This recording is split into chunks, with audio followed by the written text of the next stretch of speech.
ጌታ ይባረክ። መነሻ የማደርገው የመጽሐፍ ቅዱስ ክፍል ሁለተኛ ቆሮንቶስ ምዕራፍ 3 ቁጥር 18 እኛም ሁላችን በመጋረጃ በማይከደን ፊት የጌታን ክብር እንደ መስታወት እያብለጨለጭን መንፈስ ከሚሆን ጌታ እንደሚደረግ ያን መልክ እንመስል ዘንድ ከክብር ወደ ክብር እንለወጣለን ይላል። ጌታ ሆይ እናመሰግናለን። ሁሉ ለስም ክብር ይሁን።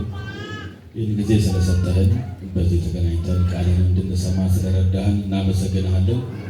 የቃለ ብርሃንና ደጅ እንዲገለጥልን እንለምንሃለን። የቃለ አብርሆት ለልባችን እንዲበራ እንለምንሃለን። ለጆሮአችን ሳይሆን ለልባችን እንድትናገረን እንለምንሃለን። እኛም በልምድ ሳይሆን በእምነት እንሰማሃለን። ቃልን የሚያጣምሙ ከተነገረበት ዓላማ ውጭ ሰዎች በተሳሳተ መንገድ እንዲረዱት በማድረግ የሚሰሩ የጨለማ ተላላኪዎች ሁሉ በስመ ስልጣን ከዚህ ጉባኤ መካከል የታሰሩ ይሁን። መንፈስ ቅዱስ ሆይ ጊዜውን ሰዓቱን ላንተ አሳልፈን ሰጠን። ሁሉ ለስምህ ክብር ይሁን። በክርስቶስ ኢየሱስ ስም ጸለይ፣ አሜን። ጌታ ይክበር። ሶስቱ የመዳን አይነቶች ወይ ደግሞ ሶስቱ የመዳን ሂደቶች የሚለውን ነው ሁለት ሳምንቶች የተነጋገርነው። አንዱ መጽደቅ ነው ብለናል። ሁለተኛው መቀደስ፣ ሶስተኛው መክበር ብለናል። ስለዚህ ዛሬ መክበርን እናያለን ማለት ነው። እግዚአብሔር የተባረከ ይሁን።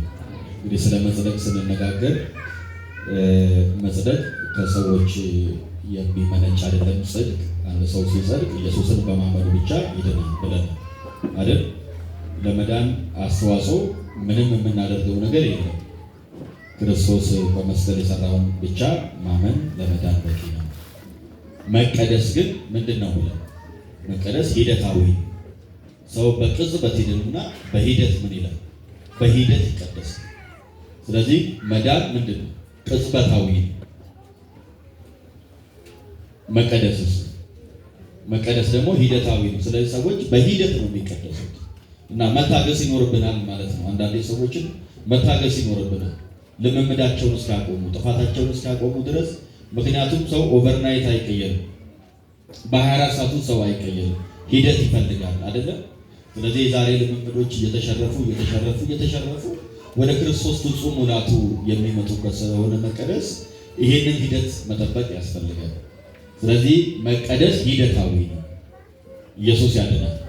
የትናንት ልምምዳችንን እየተውን ዛሬ ደግሞ እያደግን መቼም ሁላችንም ሕፃናት በነበርንበት ጊዜ ጭቃ እያቦካን አፈር እየረጨን ያደግን አይደለም? አሁን እንደዛ እናደርጋለን? ለምን አናደርግም? እድሜያችን አይፈቅድም አይደል? አሁን በዚህ እድሜ ጭቃ ምናምን ሳቦካ ብታዩ ይሄ ልጅ በቃ አይምሮ ትንሽ ብሎታል ምናምን ነው የሚባለው አይደለም? ስለዚህ እድሜያችን ስለማይፈቅድ ነው አሁን በአፈር ማንጫወት። ግን ሕፃናት በነበርንበት ጊዜ በአፈር ስንጫወት ትክክል ነበር። አሁን ብንጫወት ግን ስህተት ነው። ለምን? ጳውሎስ ምንድን ነው የሚለው በአንደኛ ቆሮንቶስ 13 ላይ ልጅ ሳለሁ እንደ ልጅ አስብ፣ እናገር፣ እቆጥር ነበር፣ አሁን ግን የልጅነትን ጠባይ ሸር ያለው ይላል። ስለዚህ የልጅነት ጠባይ ምን ይላል ማለት ነው? ይሻራል። ክብር ለኢየሱስ ይሁን። አንዳንድ ጊዜ አሁን አንዳንድ በመንፈሳዊ እድገት ህይወታችን የሚገጥሙን ክፍተቶች ይኖራሉ። በመሀል ጥሩ መንፈሳዊ እንቅስቃሴ ላይ ያለ በመሀል የሆነ ቦታ ሳግን ፈጠረና እንቸገራለን። ምን ኃጢአት ሰርቼ ነው ብለን ራሳችንን እንጠይቃለን። ስናስበው ለዚህ መንፈሳዊ ችግር ውስጥ የሚከት ነገር ምንም ኃጢአት አልሰራንም እና ምንድነው እንደዚህ ያደረገን? እድገታችንን ማስቀጠል ስላልቻልን። ስለዚህ እድገታችንን አስጠብቀን ማስኬድ ይኖርብናል ማለት ኢየሱስ ያድናል። ስለዚህ ሰው እድገቱን እየጠበቀ የማይሄድ ከሆነ መንገድ ላይ መንፈሳዊ ክፍተት ፈጥረዋል። ለምን?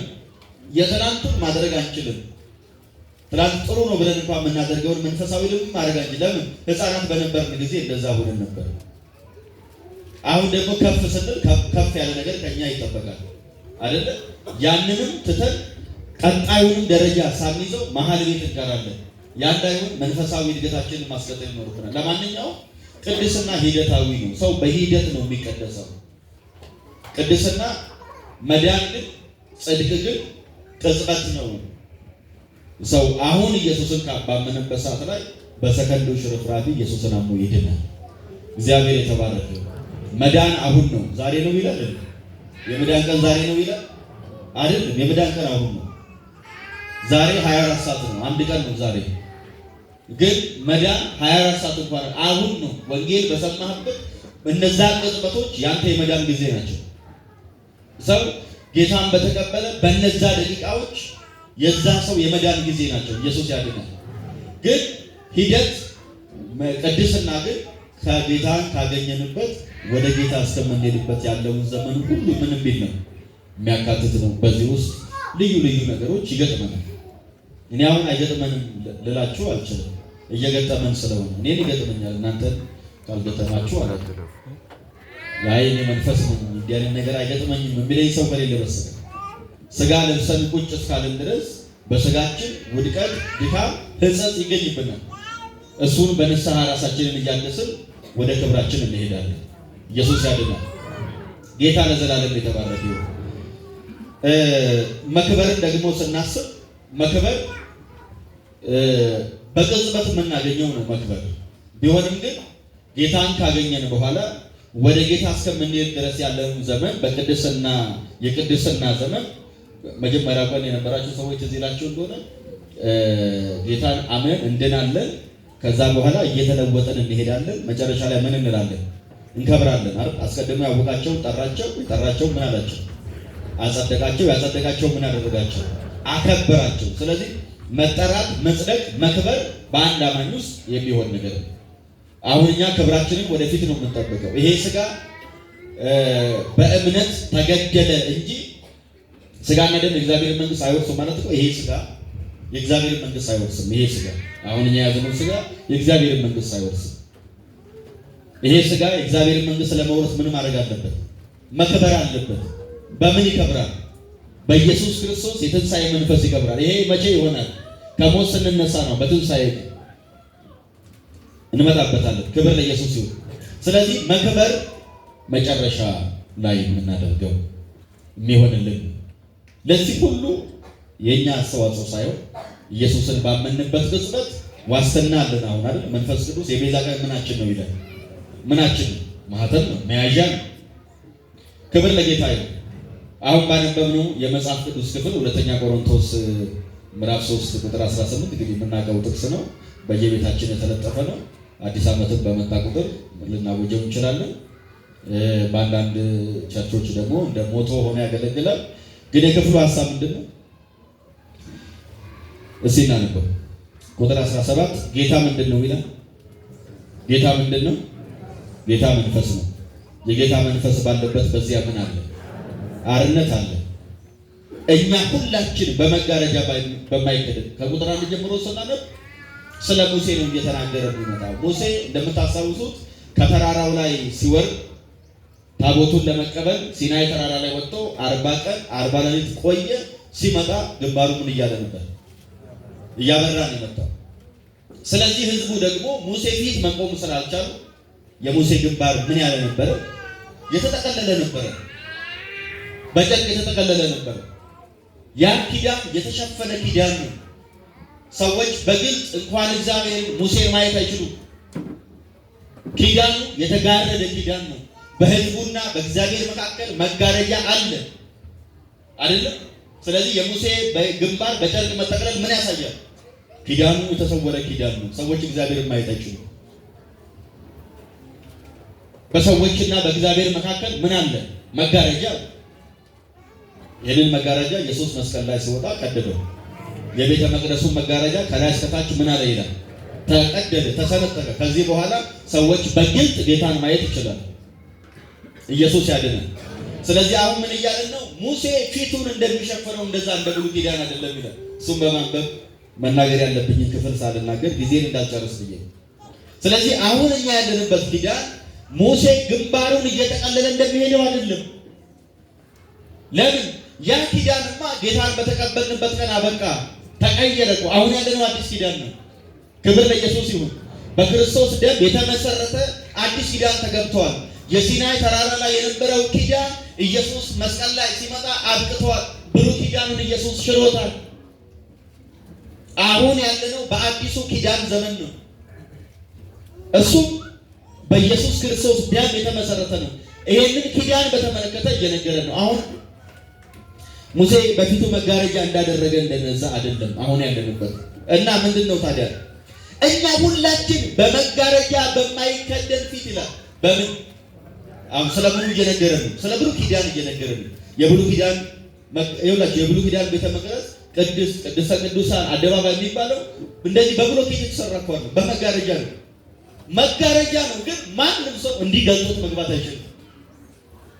የግድግዳ ያህል ከባድ ነው። ከባድ ያደረገው ምንድን ነው? ኪዳን ለማንም ሰው አይፈቀድም። ጨርቅ ስለሆነ ማንም ገለጥ እያደረገ ወደ ታቦቱ መግባት አይችልም። ለምን? በመጋረጃ ተከርኗል።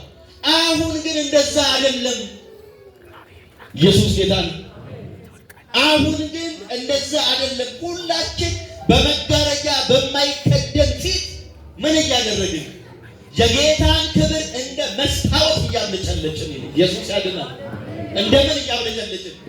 እንደ መስታወት ምኑ? የጌታን ክብር አስተውሷ። እንግዲህ የሙሴ ግንባር ላይ የነበረው የጌታ ክብር ዛሬ በእያንዳንዳችን ላይ አለ እያለን ነው። ኢየሱስ ያድናል። ትናንትና ሙሴ ግንባር ላይ ብቻ የነበረ እኔም ላይ አንተም ላይ አንቺም ላይ ይሄ የጌታ ክብር አለ። የጌታን ክብር እንደ መስታወት እያብለጨለጭን ኢየሱስ ያድናል። አመዛ ፀሐይ ላይ ቆሜ መስታወት ወደዚህ ብለቅ እዚህ ላይ ምን ይላል? አንጸባርቃል። የጌታን ክብር እንደ መስታወት እያብለጨለጭ ኢየሱስ ያድናል። ጠላት ቀጠና ላይ እንደዛ ነው። ልክ ጠላት ሳይ አንተ የጌታን ክብር እንደ መስታወት ታብለጨልጫለህ። ላንተ አይታወቅም። በጨለማው መንግስት ላይ ግን አንተ የጌታን ክብር እንደ መስታወት ታበራለህ። ኢየሱስ ያድናል። እኔ እናንተ አላስተዋለሁ፣ ግን የጌታን ክብር እንደ መስታወት እናብለጨልጫለን። መንፈስ ከሚሆን ጌታ እንደሚደረግ ያን ክብር እንመስል ዘንድ ሁላችን ከክብር ወደ ክብር እንለወጣለን ይላል። ኧረ ኢየሱስ ያድናል። ያን ክብር እንመስል ዘንድ አንድ ክብር አለ። ከፊታችን አንድ ክብር አለ ወዳጆች። አሁን ስብከት የማይገልጠው መዝሙር የማይገልጠው ዜማ የማይገልጠው አንድ ክብር አለ። ያንን ክብር ለማግኘት እንገሰግሳለን ወደዛ። ኢየሱስ ያድናል። ሃሌሉያ። ይኸውላችሁ መንፈስ ከሚሆን በመጋረጃ በማይከደን ፊት የጌታን ክብር እንደ መስታወት እያብለጨለጭን መንፈስ ከሚሆን ጌታ እንደሚደረግ ያን መልክ በሉ። ይሄ መልክ የት ነው የሚለው እናያለን። ያን መልክ ምን እንድንል እንመስል ዘንድ ሂደታዊ ነው። አይታችኋል። ከክብር ወደ ክብር እንለወጣለን ይላል። ለውጡ ያስፈለገው ምን ለማድረግ ነው? ክብር መልኩን ለመምሰል። ያን መልክ ለመምሰል ነው ለውጥ ያስፈለገው። ክብር ለኢየሱስ ይሁን። ይኸውላችሁ ይሄንን እንለወጣለን የሚለውን በግሪኩ ሜታሞርፎ የሚል ቃል ነው የሚጠቀመው። ሜታሞርፎ የባዮሎጂ መምህራን ካላችሁ ታግዙኛላችሁ። ሜታሞርፎ ወይም ሜታሞርፎሲስ ማለት ነው ምንድን ነው? አንድ ነገር ሜታሞርፎ ያደርጋል፣ ሜታሞርፎሲስ ይካሄዳል ማለት መጀመሪያ እንቁላል አይደል? ከዛ ትል ይሆናል፣ ከዛ አባጨጓሬ ይሆናል፣ መጨረሻ ላይ ምን ይሆናል? ቢራቢሮ ይሆናል። ቢራቢሮ አባጨጓሬ ነበር አይደል? ቢራቢሮ ተፈጥሯል ማለት ነው። አባጨጓሬው ነው ወደ ምን የሚቀየረው? ወደ ቢራቢሮ። ይሄ ሂደት ምንድን ነው ስሙ? ሜታሞርፎ ያደረገ እንቁላሏ ከእንቁላል ወደ ትል፣ ከትል ወደ አባጨጓሬ፣ ከአባጨጓሬ ወደ ቢራቢሮ የምትሄድበት ሂደት እሱ ሜታሞርፎ ነው። ስለዚህ አሁን እኛ እንለወጣለን የሚለውን እንደዚህ ሜታሞርፎ እናደርጋለን ማለት ነው። ክብር ለኢየሱስ ይሁን። ስለዚህ አሁን ይኸውላችሁ ስንወለድ አሁን እንግዲህ እንቁላሏን አስቡና ትሉን አባጨጓሬ እንግዲህ ቢደብርህም ያው እንደዛ ነው። አባጨጓሬ ማለት ነው። አባጨጓሬን አስቡና መጨረሻ ላይ ቢራቢሮ ይሆናል። አሁን እኛ ልክ እንደዛች ትሏ እንደምትወለድበት አወላድ ጌታን ተቀበልና ተወለድን። ክብር ለኢየሱስ ይሁን። ስለዚህ አሁን ከትሏ መቀየር አንስቶ ቢራቢሮ ጋር እስከምትደርስ ያለው ማንነት ድረስ እሱ የመለወጥ ሂደት ነው። መጨረሻ ላይ ቢራቢሮ ሆነን ወደ ሰማይ እንገባለን። ኧረ ኢየሱስ ያድናል። ሃሌሉያ። ስለዚህ አሁን ሜታሞርፎ እናደርጋለን፣ እንለወጣለን ማለት ትናንትና ትልዋ ወደ ቢራቢሮ የተቀየረችበትን ማንነት ይሄ ሂደት በአንተው ህይወት ውስጥ ይከናወናል እያለ ነው። በእኛ ሂደት ውስጥ ይከናወናል። መጨረሻ ሰማያዊ አካል እንለብሳለን ማለት ነው። ትሉ አባጨጓሬው ምንድን ነው? ምድራዊ ማንነት ነው አይደል? ትል መብረር አይችልም። አባጨጓሬ መብረር አይችልም። በምድር ነው የሚኖረው። ልክ እኛ አሁን ሰማያዊ አካል አልለበስንም። በምድር ስጋችንን ይዘን እየኖርን ነው። መጨረሻ ላይ ምን እናደርጋለን? አባጨጓሬው ቢራቢሮ ሆኖ መብረር። ከዛ በኋላ ቢራቢሮ እንደ ትል ትሄዳለች እንዴ? ሰማያዊ አካል ሆናለች። ከዛ በኋላ ልክ እኛም እንደዚህ ሰማያዊ አካል እንለብሳለን። ኢየሱስ ያድናል። ይሄ ሂደት የምንለወጥበት ሂደት ዓላማው ያን መልክ እንመስል ዘንድ ነው። ይሄ መልኬቱ መልክ ነው። ኢየሱስ ከሞት በኋላ የያዘው ማንነት ማለት ነው። ከትንሣኤ በኋላ የነበረው ማንነት ኢየሱስ የተገለጠው በእኔና በእናንተ ስጋ ነው አይደለም? ስለዚህ ከትንሣኤ በኋላ ኢየሱስ ክርስቶስ ስጋው ምን ብሏል? ተቀይሯል። አሁን እኛ ከትንሣኤ በኋላ ይሄ ስጋችን አሁን በዚህ ሰዓት ኢየሱስ የያዘውን ስጋ ይዞ ይነሳል። የእግዚአብሔር ዓላማው ልጁ በብዙ ወንድሞች መካከል ምን መምሰል ነው? በኩር ሆኖ እንዲገኝ ነው አይደል? በኩሩ ኢየሱስ ሁላችን በኩሩን እንድንመስል ነው። አሁን መንፈሳችን ዳግመኛ ስንወለድ ኢየሱስን መስለናል። ኢየሱስ ክርስቶስ ፍጹም ሰው ፍጹም አምላክ ነው። በሰውነቱ በተካሄደ ውስጥ መንፈሳችን የክርስቶስን መንፈስ መስሎልናል። አሁን የሚቀረን ስጋችን ነው። ስጋችን ደግሞ ትንሣኤ ይጠብቃል። ይሄ ስጋ ከትንሣኤ በኋላ ምን ይሆናል? አሁን የሚሞት ነው፣ የማይሞት ሆኖ ይነሳል አይደል? አሁን የሚበሰብስ ነው፣ የማይበሰብስ ሆኖ ምን ይላል? ይነሳል። የዛን ጊዜ ማንን መሰል ማለት ነው? ያንን መልክ። የቱን መልክ? የኢየሱስ ከትንሣኤ በኋላ ያለው መልክ። እሱን እንመስል ዘንድ ከክብር ወደ ክብር እንለወጣለን እንጂ ትናንትና አጋንንት ያወጣ ሰው ነገ እውር ሲያበራ አይደለም። ከክብር ወደ ክብር እንለወጣለን የሚል እኛን የምንለወጠው እንጂ አገልግሎታችን አይደለም። ስለዚህ ለውጡ ስለማን? ስለ ራሳችን ነው። እኛን የምንለወጠው፣ እኛ ራሳችንን የምንቀየር። ኢየሱስ ያድናል። ስለዚህ ከክብር ወደ ክብር እንለወጣለን። ምን እንመስል ዘንድ? ያን መልክ እንመስል ዘንድ። ባጭሩ መክበር ማለት የሥጋ ለውጥ ማለት ነው። የሥጋ ለውጥ ነው መክበር የተባለ። ክብር ለኢየሱስ ይሁን። መንፈስ፣ ነፍስ፣ ሥጋ የአንድ ሰው ማንነቶች ናቸው። ጌታን ስንቀበል መንፈሳችን ዳግመኛ ተወለደ። አሁን ባለንበት ሂደት ውስጥ ደግሞ ነፍሳችንን እያዳን ወይ ደግሞ ነፍስ በሌላ ነገር አይምሮ፣ እውቀት፣ ስሜት፣ ፈቃድ ነው አይደል? ስለዚህ እውቀታችን እየቀየርን አይምሮአችን እያደስን እንሄዳለን። መጨረሻ ላይ ስጋችን በትንሣኤ ከብሮ ይነሳል። ኢየሱስ ያድናል። እሱን ክብር እናገኝ ዘንድ እንናፍቃለን። ኢየሱስ ያድናል። መጽሐፍ ቅዱሳችን ሮሜ ምዕራፍ 8 ብዙዎቹ እንደሚሉት ሙሉ የመዳን ትምህርት ያዘ መጽሐፍ ነው፣ ምዕራፍ ነው። ባለፈው ሳምንት ለማንበብ እንደመከርነው ቁጥር 1 ላይ ማንም በክርስቶስ ማን ነው እንግዲህ በክርስቶስ ኢየሱስ ላሉት አሁን ምን የለባቸው? ኩነኔ የለባቸው። በሮሜ መጽሐፍ መሰረት 3 የኃጢአት አይነቶች ተገልጠዋል። አንደኛው ሰዎች የሚሰሩት ኃጢአት ነው ማለት በድርጊት የሚመጣ ኃጢአት ነው። እሱም ሮሜ ምዕራፍ 3 ቁጥር 23 ላይ ምን ተብሏል? ሁሉ ኃጢአትን ምን ብለውታል? ሰርተውታል። ስለዚህ እግዚአብሔር ክብር ምን ብሏቸዋል? ጎድሏቸዋል። እና ምን ይሁኑ? በኢየሱስ ክርስቶስ በሆኑ ቤዛነት በኩል እንዲያው ጸጋው ይጸድቃሉ። ስለዚህ በድርጊት ላመጡትም ኃጢአት ቢሆን ሰዎቹ የሚጠበቅባቸው ምን ማድረግ ነው? ኢየሱስን ማመን። ስለዚህ ኢየሱስን ሲያምን በድርጊት ከሰሩት ኃጢአት ምን ይሆናሉ? ነፃ ይሆናሉ።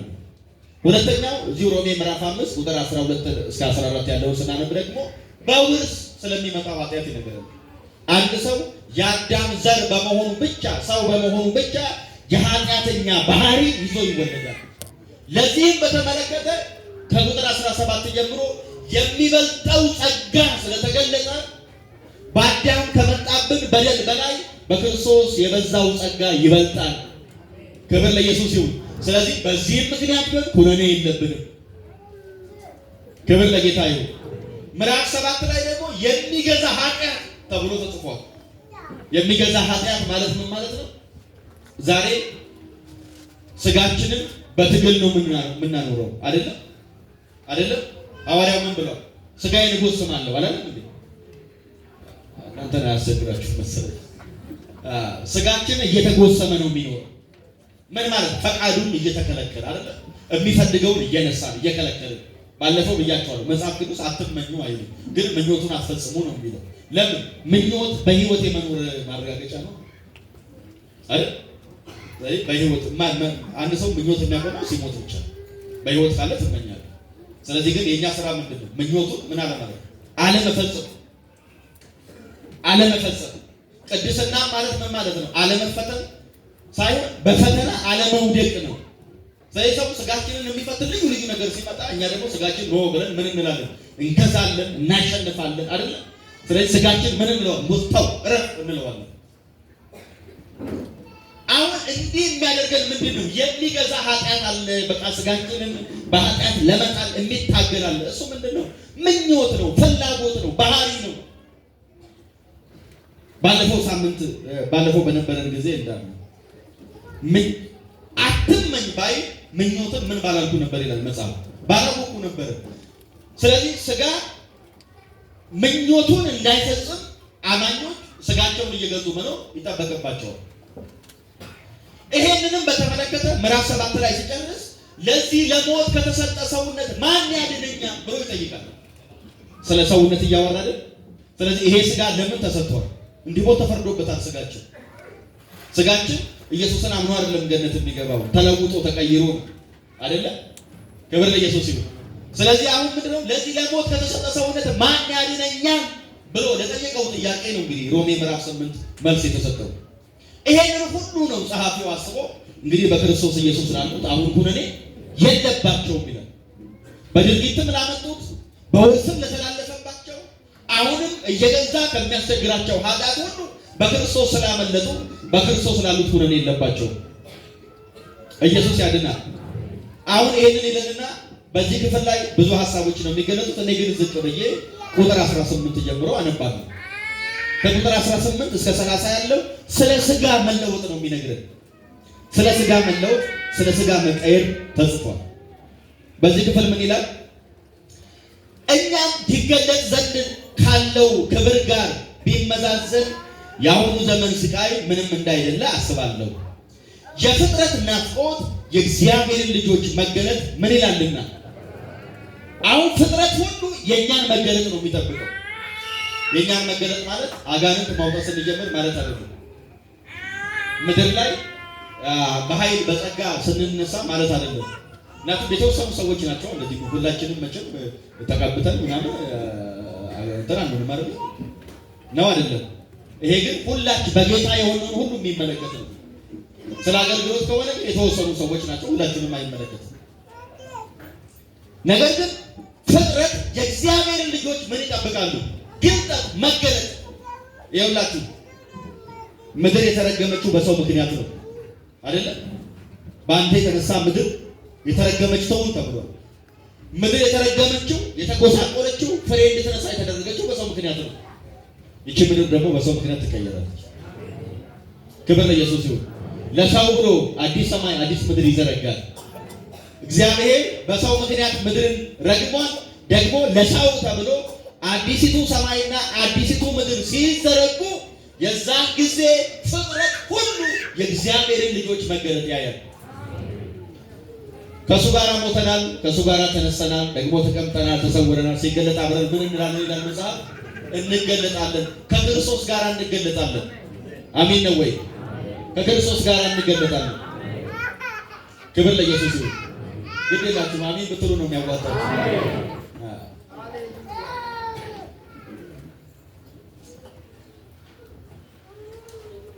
በእርግጥ ወንጌል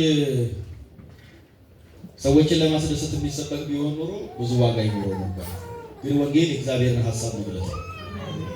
ወንጌል የእግዚአብሔርን ሐሳብ መግለጥ ነው እንጂ ይሄ ስብከት ገሌን ደስ ያሰኘዋል ገሌን ይከፋዋል ቢባል አስቸጋሪ ነው የሚሆነው። ክብር ለኢየሱስ ይሁን። ያው ለሰው ግንባር ታይቶ ስብከት አይሰበክም። ስብከት የእግዚአብሔርን ሐሳብ ለሰዎች መንገድ ነው አይደለ? ወንጌል የእግዚአብሔርን ሐሳብ ለሰዎች መንገድ ነው።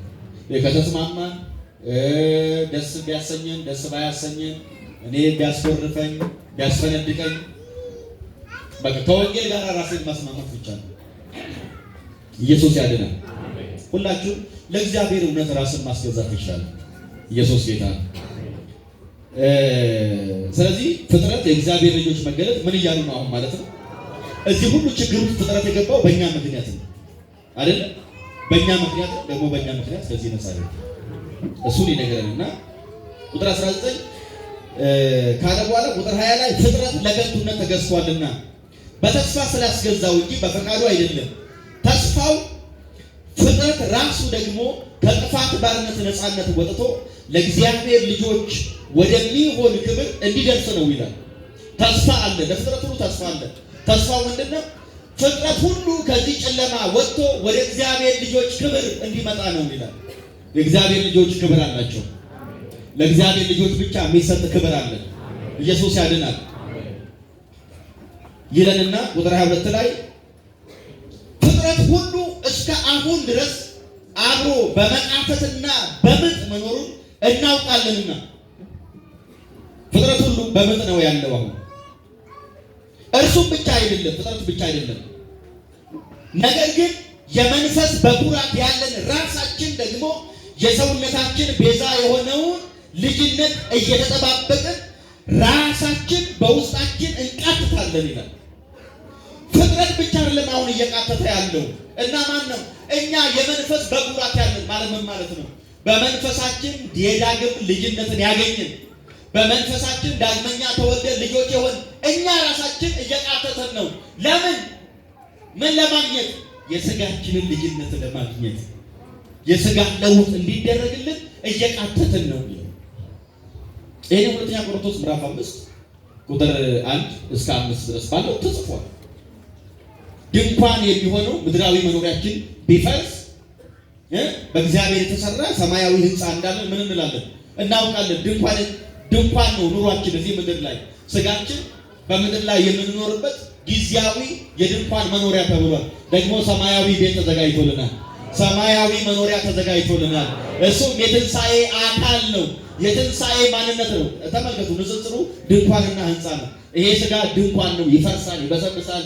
ደግሞ ዘላለማዊ ሥጋ ዘላለማዊ የትንሣኤ አካል ይሰጠናል። ኢየሱስ ያድናል። ስለዚህ ያን ለማግኘት አሁን በመቃተት ላይ ነው። በመቃተት ላይ ነው። ቁጥር 24 በተስፋ ድነናል። እንዲህ ቢሆን ሥጋችን በተስፋ ምን ብሎ ድነዋል። አሁን ምን አለ? ሥጋችን ድን ይሆን ቀየር ይሆን አንልም። ለምን? የመንፈሱ መያዣ የተሰጠን መንፈስ ቅዱስ የቤዛ ቀን ማህተማችን ነው። ክብር ለኢየሱስ ይሁን። ያንን ቀን የሚያሳስበን ነው። ለዛ ቀን የሚያዘጋጀን ነው። አሁን በተስፋ ድነናል። ክብር ለኢየሱስ ይሁን። የሚታየውን ማን ተስፋ ያደርጋል? የማናየውን ግን ተስፋ ብናደርገው በትዕግስት ምን እንላለን? እንጠባበቃለን ይላል። ክብር ለኢየሱስ ይሁን። ለማንኛውም ሥጋችን በትንሣኤ የሚለወጥ ነው። በትንሣኤ የሚቀየር ነው። ስለዚህ መክበር ማለት የትንሣኤ ለውጥ ማድረግ ነው። በትንሣኤ በክርስቶስ ትንሣኤ ማለት እኛ በትንሣኤ የትንሣኤ ቀን አለን አይደል? በትንሣኤ ቀን ይሆናል። ይሄ መቼ ይሆናል የሚለውን ጊዜውን ለመጠቆም ጊዜው እንዳልኳችሁ አሁን ሁላችንም ወደ ጌታ እንሄዳለን። ደግሞ ጌታ ቅዱሳኑን ሊወስድ ይመጣል አይደል? ቅዱሳኑን ሊወስድ ይመጣል ወይ? ይሁን ግን ጌታ ይመጣል። ቅዱሳኑን ሊወስድ ይመጣል። የእሱ የሆኑትን ሊሰበስብ ይመጣል። ዛሬ የተጋደሉለትን፣ የተሰደዱለትን፣ የወገዱለትን ወደ ራሱ እቅፍ ሊሰበስብ ይመጣል። ኢየሱስ ያድናል። እሱ ንጥቀት ነው። የቤተ ክርስቲያን ተስፋ ንጥቀት ነው ወዳጆች። ከዚህ ምድር ላይ አንድ ቀን ትልቅ ብለን እንሄዳለን። ኢየሱስ ያድናል። ግን ባዶዋን ትቀራለች። ኢየሱስ ያድናል። ዝም ብላችሁ አይናችሁን ጨፍኑና እንደው አንድ ደቂቃ ዝም ብላችሁ አስቡ። የሆኑ ነጫጭ ሰዎች ደመና ውስጥ እየተረመሰሉ መስሎ ሲሄዱ እሱ እኮ ያንተ ተስፋ ነው። ኢየሱስ ያድናል። እሱ ያንተ ተስፋ ነው። ይሄን ያጨለመ የተመታ ይሁን። ትምህርት ቢሆን ይፍረስ፣ የሰው ጥበብ ቢሆን ይፍረስ። ኢየሱስ ያድናል ብለን ምድር ላይ ተሰፍተን ከምድር የዘለለ ሐሳብ እንዳይኖረን ያደረገብን አጋንንት ነው። ይምታው ጌታ ይምታው። የአጋንንት ትምህርት ሁሉ ይፍረስ። ተስፋችንን አጨልሞ ክርስትናችንን አጨልሞ ደስተኛ እንዳንሆን ነገር ያሰበ ሰማያዊ ተስፋ ማሰብ እንዳንችል አድርጎናል። በወንድሞች በኩል ሰርጎ የገባ ትምህርት ሁሉ ተለቃቅሞ ይወጣል። ኢየሱስ ያድናል። ግን ተስፋ አለ። አንድ ቀን ጌታ ቅዱሳኑን ሊሰበስብ ይመጣል። ወዳጆች ይህን ተስፋ አለ። ዛሬ ሊሆን ይችላል፣ ነገ ሊሆን ይችላል፣ አናውቅም። ግን ጌታ ቅዱሳኑን ሊሰበስብ ይመጣል፣ ሊወስድ ይመጣል። ኢየሱስን አሳፍራ የሄደች ደመና አንድ ቀን እኛን ደጋግማ ትወስደናለች። ኢየሱስ ያድናል። ኢየሱስ በደመና እንደሄደ እኛም አንድ ቀን በደመና እንሄዳለን። ሃሌሉያ! እንናጠቃለን፣ ወደ ሀገራችን እንሄዳለን። ኢየሱስ ያድናል። ሃሌሉያ!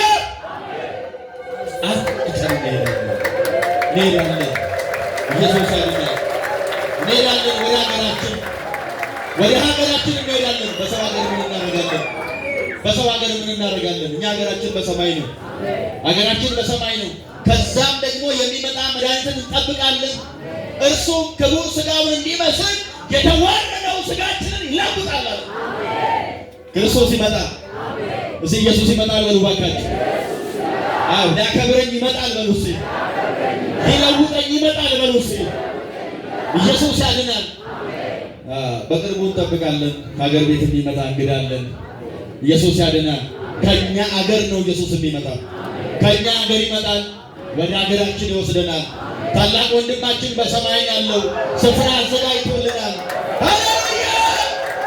ኢየሱስ ያድናል። እናንተ ሃሌሉያ! እንጠብቃለን። ተስፋ አለን። ስኔ ተስፋ አለኝ በሉ ባካችሁ። ተስፋዬ ሰማያዊ ነው በሉ እስኪ። ይሄንን የዳነ ሰው ካለ ድምፁን ጮክ አድርጎ ይለኛል። ተስፋዬ ሰማያዊ ነው በሉ። አገሬ በሰማይ ነው በሉ። ከምድር ጋር ምንም ጉዳይ የለኝም በሉ እባካችሁ። ኢየሱስ ያድናል። ሃሌሉያ! ለዚህ ነው በምድር ላይ በስሌት አንኖርም። ሞላ ጎደለ፣ አገኘው አጣው፣ ገዛው ከሰሩ፣ በስሌት የማንኖረው ለዚህ ነው። ሀገራችን በሰማይ ነው። እኛ የጌታ ልጆች፣ የጌታ ባሪያዎች በኢየሱስ ደም ተጠርተን የተሰበሰብን ሰማያዊ ሀገር ተስፋ እናደርጋለን። ምድራዊ ርስትና ምድራዊ ተስፋ የለንም። እኛ እስራኤል አይደለንም። በምድር ላይ እንዲህ ትሆናለህ አልተባልንም። የክርስቶስ አካል ነን። ጌታ ተናግሮናል። ዳግመኛ እመጣለሁ፣ እኔ ባለሁበት ደግሞ እናንተ ትኖሩ ዘንድ ዳግመኛ ወስዳችኋለሁ ተብለናል። ሃሌሉያ! እሱ ባለበት እንኖራለን። ኢየሱስ አሁን ባለበት ስፍራ እኔና እናንተ ልንኖር እንሄዳለን። ኢየሱስ የት ነው ያለው? በአብ ቀኝ ይኸውላችሁ፣ ሰማያዊ ስፍራ በአብ ቀኝ የእግዚአብሔር ክብር የተባለ ሁሉ አንድ ስፍራ ነው። ያን በቀኝ የተሰቀለውን ሰው ጌታ ምን አለ? ዛሬ ከኔ ጋር በገነት ትሆናለህ አለ። ስለዚህ ጌታ ከቅዱሳኑ ጋር በገነት አለ። ክብር ለኢየሱስ ይሁን። ስለዚህ እኛ ሁላችን ክርስቶስ አሁን ባለበት ስፍራ እንኖር ዘንድ እንሄዳለን። ኢየሱስ ያድናል። ሃሌሉያ! ያንን ክብር እንጠብቃለን። ጌታ ለዘላለም የተባረከ ይሁን። የአማኝ ተስፋው ይሄ ነው። ክብር ለጌታ ይሁን። ጊዜው መቼ ይሆናል? እያነበብን እንሂድ። ጊዜ ሁለተኛ ቆሮንቶስ እናስቀድምና ሁለተኛ ቆሮንቶስ አንደኛ ቆሮንቶስ ምዕራፍ 15 ስለ ትንሣኤ የተነገረበት ክፍል ነው። እሱን እናነባለን። ጴንጤ አለ እዚህ ጉባኤ ውስጥ? ጴንጤዎች አላችሁ? አለ እዚህ ጴንጤ ካለ እዚህ ክብር ለኢየሱስ ይሁን። የጴንጤው ተስፋው ሰማያዊ ነው። ምድራዊ ርስት ምድራዊ ተስፋ የለውም። ክብር ለኢየሱስ ይሁን። ይሄን አጣው ይሄን ከሰርኩ ብሎ አያለቅስም። ሲነፋርቅ አይኖርም። ባለው እያመሰገነ ሰማይን እየናፈቀ ይኖራል። ይሄ የጴንጤ ተስፋ ነው። ክብር ለኢየሱስ ይሁን። ሃሌሉያ! ቁጥር 51 ላይ እነሆ አንድ ምስጢር እነግራችኋለሁ፣ ሁላችን አናንቀላፋም ማለት የንጥቀት ቀን እስኪደርስ ድረስ ሁላችን ወደ መቃብር የምንወርድ አይደለም። እስከዛ ድረስ በሕይወት የሚቆዩ ሰዎች አሉ። እስከ መቼ? እስከ ንጥቀት ድረስ። እስከዛ ድረስ ሁላችን አናንቀላፋም ማለት ሁላችን አንሞትም ማለት ነው። አናንቀላፋም። ነገር ግን የኋለኛው መለከት ሲነፋ ሁላችን በድንገት በቅጽበተ ዓይን እንለወጣለን። መለከቱ ሲነፋ በሕይወት ያለን ያልሞተን እኛ ምን እንላለን? እንለወጣለን ማለት ነው። ድንገት ራስን እያየው ከቀይር ትላለህ። ክብር ለኢየሱስ ይሁን። አሁን ምድራዊ አካል ድንገት እያየው ድንገት በሰከንዶች ርፍራፊ አባ ጨጓራው ቢራቢሮ እንደሆነ ድንገት እያየው ትለወጣለህ። ኧረ ኢየሱስ ያድናል። እና እንለወጣለን። ነገራችን ሳይሆን እኛ ራሳችን ነው የምንለወጠው። እኛ ራሳችን ምን እንላለን? እንለወጣለን። ከዛስ መለከት ይነፋልና ባይ ትልሻል እንዲህ በማለት ነገር ይቀየራል። ክብር ለኢየሱስ ይሁን። መለከት ይነፋልና ሙታንም የማይበሰብሱ ሆነው ይነሳሉ። ደግሞ እስከዛ ድረስ ከመጀመሪያዋ ቀን አንስቶ እስከ ጌታ ንጥቀት ለንጥቀት ቅዱሳንን ለመውሰድ እስከሚመጣበት ቀን ድረስ ያሉ ሰዎች የሞቱ አማኞች አሉ አይደል? እነሱ ደግሞ በተለወጠ ማንነት ይነሳሉ። ስጋቸው ተቀይረው ከመቃብር ይወጣሉ። ኢየሱስ ያደርጋል። ይሄኛውን እዛው አስቀርተው፣ የሚበሰብሰውን እዛው አስቀርተው፣ የሚሞተውን እዛው አስቀርተው፣ በኃጢአት የሚያታግላቸውን እዛው አስቀርተው፣ ክብር ለኢየሱስ ይሁን። ስጋዊና የኃጢአት ፍላጎት ያለበትን ስጋ በመቃብር አስቀርተው በትንሣኤ ማንነት ይለወጣሉ። በትንሣኤ ማንነት ይወጣሉ። ሃሌሉያ! ምንም ትግል የለም። በቃ መታገል የለም። የዝሙት ፍላጎት የለም። የስርቆት ፍላጎት የለም። የስካር የመቃብርም ፍላጎት የለም። ያኔ ፍላጎት ሁሉ በመቃብር ይቀርና አንተ ትወጣለህ። ኃጢአት በመቃብር ይቀርና አንቺ ትነሻለሽ። ኧረ ኢየሱስ ያድናል። ሃሌሉያ! ተለውጠው ከመቃብር ይወጣል። ልክ ኢየሱስ ከሞት ሲነሳ ኢየሱስ ያድናል። ጌታ ይሄንን ያምራልን በኢየሱስ ስም። ድንዛዜ ይገፋ በኢየሱስ ስም። ተለውጠው ይወጣሉ። ይወጣቸው። ኧረ ኢየሱስ ያድናል። ምን ሆነው ነው የሚወጡት? የማይበሰብሱ ሆነው።